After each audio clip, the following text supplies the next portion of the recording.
Assalamualaikum warahmatullahi wabarakatuh. Perkenalkan, nama saya Aulia Fitria Handayani, mahasiswa Universitas Buana Perjuangan Karawang dari Fakultas Farmasi. Pada video kali ini, saya menyusun tema tentang pentingnya edukasi gizi seimbang untuk pencegahan stunting pada balita. Saudara, seorang bocah berusia 7 tahun di Probolinggo, Jawa Timur terbaring lemah karena menderita gizi buruk dan juga stunting. Jangankan untuk berobat, untuk makan sehari-hari saja, keluarga dari anak yatim piatu ini kesulitan.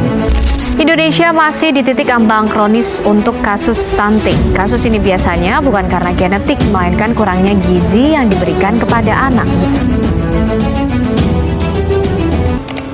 Stunting merupakan masalah gizi yang cukup signifikan terkait pertumbuhan dan perkembangan balita.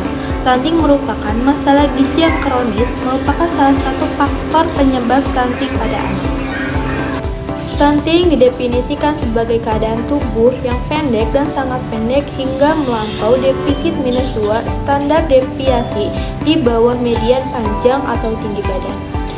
Stunting juga sering disebut sebagai retardasi pertumbuhan linear atau RPL yang muncul pada 2-3 tahun awal kehidupan dan merupakan refleksi dari akibat atau pengaruh dari asupan energi dan zat gizi yang kurang serta pengaruh dari penyakit infeksi.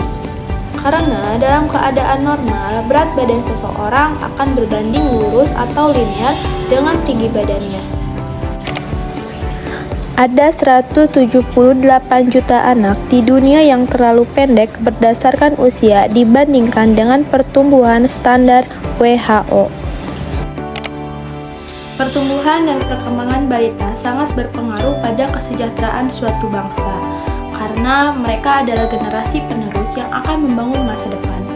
Untuk mendukung tumbuh kembang yang optimal, balita membutuhkan asupan gizi seimbang.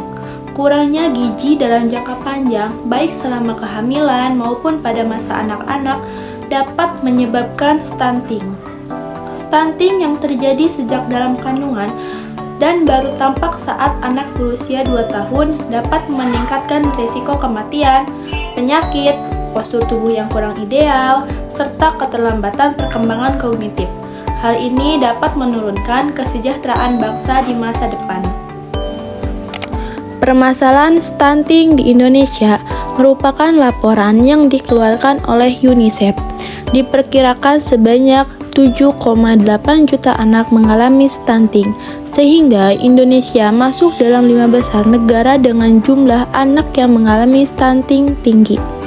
Data riset kesehatan dasar tahun 2013 menunjukkan bahwa prevalensi kejadian stunting secara nasional adalah 37,2%, yang terdiri dari 18,0% sangat pendek dan 19,2% pendek. Angka ini mencatatkan sebesar 1,6% dibandingkan dengan tahun 2010, yaitu 35,6%, dan tahun 2007 36,8%. Prevalensi anak stunting di seluruh dunia adalah 28,5%. Di negara berkembang sebesar 31,2%. Di Asia mencapai 30,6%. Dan di Asia Tenggara sebesar 29,4%.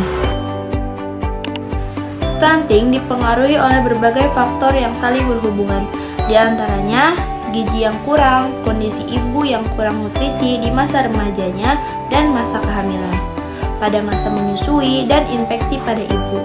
Faktor lainnya berupa kualitas pangan dan rendahnya asupan vitamin dan mineral, kurangnya makanan sumber protein tinggi yang sangat dibutuhkan oleh tubuh. Anak dengan status gizi stunting mengalami gangguan pertumbuhan yang berlanjut hingga remaja, dengan tinggi badan yang lebih rendah dibandingkan remaja sehat. Stunting pada remaja meningkatkan risiko obesitas bahkan 2 kali lebih tinggi dibandingkan dengan remaja yang tumbuh dengan normal.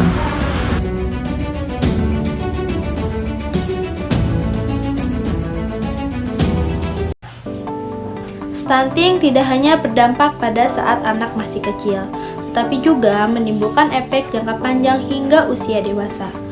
Anak yang mengalami stunting berisiko lebih tinggi mengalami gangguan metabolik seperti obesitas, hipertensi, dan diabetes mellitus. Ketidaktepatan pemberian nutrisi sejak dalam kandungan hingga masa bayi dapat mempengaruhi kesehatan jantung dan tekanan darah di kemudian hari. Penelitian di Bali menunjukkan bahwa 22% orang dewasa mengalami stunting dan cenderung memiliki risiko lebih besar menjadi lebih berat badan dibanding dengan orang dewasa yang tidak mengalami stunting saat kecil. Penanganan stunting merupakan salah satu prioritas pembangunan nasional yang tercantum dalam RPJMN tahun 2020 sampai 2024. Target penurunan pemerintahan menetapkan target penurunan prevalensi stunting menjadi 14% pada tahun 2024. Hasil survei Status Gizi Indonesia atau SSGI tahun 2024 menunjukkan prevalensi stunting turun menjadi 19,8%. Pada tahun 2025, Indonesia menargetkan penurunan prevalensi stunting menjadi 18%. Target ini merupakan bagian dari upaya global untuk menurunkan prevalensi stunting sebanyak 40% pada tahun 2025 dibandingkan dengan tahun 2013. Fokus untuk dalam penanganan stunting oleh Kementerian Kesehatan RI adalah pemberian intervensi gizi spesifik pada 1000 hari pertama kehidupan atau HPK. Gerakan 1000 hari pertama kehidupan menjadi momen penting untuk mencegah stunting, karena periode ini sangat menentukan tumbuh kembang dan perkembangan otak anak. Pemanfaatan posyandu sebagai layanan berbasis masyarakat berperan penting dalam mendampingi ibu hamil hingga balita melalui edukasi dan pemantauan gizi secara rutin. Stunting masih menjadi tantangan besar di negara berkembang, termasuk Indonesia. Data UNICEF menunjukkan 1 dari 3 anak mengalami stunting, terutama di wilayah pedesaan. Untuk mengatasinya, UNICEF mendorong terciptanya lingkungan yang mendukung penyediaan gizi melalui gerakan Sadar Gizi Nasional atau Scaling Up Nutrition atau SUN yang fokus pada pencegahan stunting secara menyeluruh. Kesehatan balita adalah landasan masa depan bangsa. Masa balita merupakan masa emas di mana tumbuh kembang anak berlangsung sangat pesat. Oleh karena itu, penting bagi setiap orang tua, kader kesehatan, dan pengasuh untuk memahami pentingnya gizi seimbang guna mencegah stunting. Ayo kita simak cara pencegahan agar tidak terjadinya stunting pada balita. Pencegahan pertama yaitu dengan cara menjaga gizi seimbang. Gizi seimbang untuk pertumbuhan optimal. Balita membutuhkan asupan gizi yang lengkap, mulai dari karbohidrat, protein, lemak sehat, vitamin, dan mineral untuk mendukung pertumbuhan fisik dan perkembangan otaknya. Yang kedua, cegah stunting sejak dini. Stunting dapat dicegah sejak dalam kandungan. Pentingnya penyediaan gizi sejak kehamilan hingga usia 2 tahun pertama kehidupan atau 1000 HPK.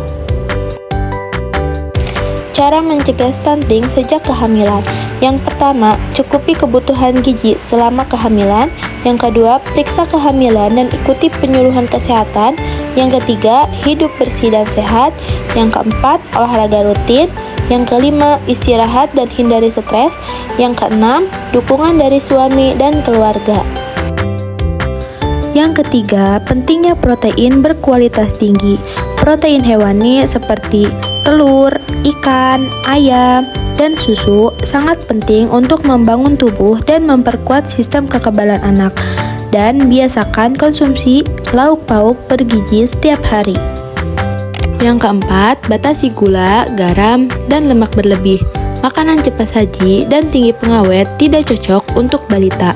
Edukasi ini mendorong keluarga untuk mengurangi pemberian makanan instan dan manis berlebihan yang bisa memicu obesitas dan gangguan gizi lainnya. Yang kelima, konsumsi buah dan sayuran setiap hari. konsumsi buah dan sayuran setiap hari, sayur dan buah berwarna merah kaya akan vitamin A, B, dan C. Sediakan satu mangkuk sayur dan buah seperti pepaya, jeruk, pisang, atau mangga setiap hari untuk anak. Dan yang terakhir, stimulasi psikososial sejak dini. Tidak hanya asupan gizi, perkembangan mental dan sosial anak juga perlu dirangsang melalui perhatian, kasih sayang, dan stimulasi yang tepat sesuai usianya. Pencegahan stunting bukan hanya tugas pemerintah, tetapi juga melibatkan peran serta seluruh lapisan masyarakat, terutama dalam memastikan kecukupan gizi bagi anak-anak sejak usia dini. Dengan edukasi yang tepat tentang gizi seimbang, menyediakan kebutuhan gizi yang adekuat, serta peran aktif posyandu dan kader kesehatan, kita dapat bersama-sama menurunkan angka stunting dan memberikan generasi penerus yang lebih sehat dan lebih siap membangun masyarakat. Mari kita terus bekerja sama untuk menciptakan masa depan yang lebih baik bagi anak-anak.